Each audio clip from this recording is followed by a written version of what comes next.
There's millions, billions of worms in your soil. Little bitty, microscopic, but they help you grow better foods. Now, they're called nematodes. Some are good, some are bad, but the good ones help. The bad ones don't. The good ones attack pests, improve your soil, help your plants grow stronger. You don't see them, but they're working every second down there.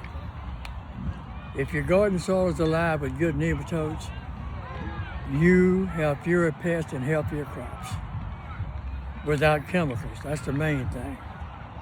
Take care of your soil, it would take care of you.